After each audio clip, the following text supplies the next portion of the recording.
அருமையானவர்களே, இந்த நாளிலும் அவருடைய வார்த்தை நம்மிடத்திலே கொண்டு வருகிறேன். அப்போஸ்தலர் 2 அது 22 வசனம் நான் படிக்கிறேன். இஸ்ரவேலரே, நான் சொல்லும் வார்த்தைகளை கேளுங்கள். நீங்கள் அறிந்திருக்கிறபடி நசரேயனாகிய இயேசுவை கொண்டு தேவன் உங்களுக்குள்ளே பலத்த செய்கைகளையும் அற்புதங்களையும் அடையாளங்களையும் நடப்பித்து அவைகளினாலே அவரை உங்களுக்கு வெளிப்படுத்தினார். அப்ப இயேசுவை பிதாவாகிய தேவன் எப்படி வெளிப்படுத்தினார் என்று சொன்னால், அவரை மேசியாவாக வெளிப்படுத்தினார். அதை எப்படி வெளிப்படுத்தினார்னா, பலத்த செய்கைகள், அற்புதங்கள், அடையாளங்கள், இதை 3 நடப்பித்திருக்கிறார்.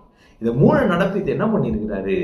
இந்த நசரேயனாகிய இயேசுதாயா கிறிஸ்துவாகிய மேசியா என்று வெளிப்படுத்தினாராம். அப்ப இன்னைக்கு நான் உங்களை பார்த்து சொல்லுகிறேன், இயேசு ரட்சகர், இயேசு நம்முடைய ராஜா, இயேசு நம் கர்த்தர், இயேசு நம்முடைய ரட்சகர், அவர்தான் நம்முடைய மேசியா, அவர்தான் உலக ரட்சகர்.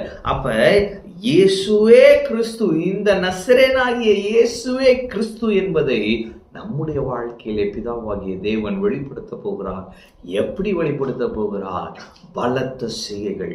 அப்ப நம்முடைய வாழ்க்கையிலே பிதாவாகிய தேவன் பலத்த செய்கைகள் மூலமாய் இயேசுவே ரட்சகர் என்பதை வெளிப்படுத்த போகிறார். அப்படி என்று சொன்னால் என்ன?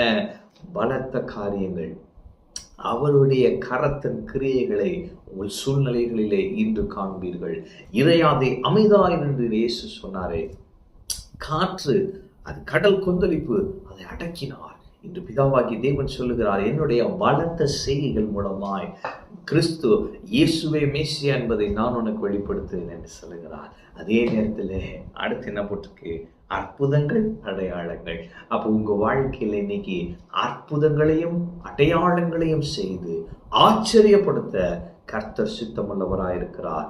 இன்று அவர் சொல்லுகிறார், இயேசுவே உலக ரட்சகர், இயேசுவே உன்னுடைய ரட்சகர். இன்று நான் உனக்கு அதை வெளிப்படுத்துவேன். என் பிள்ளையாகிய இயேசுவை மகிமைப்படுத்துவேன்.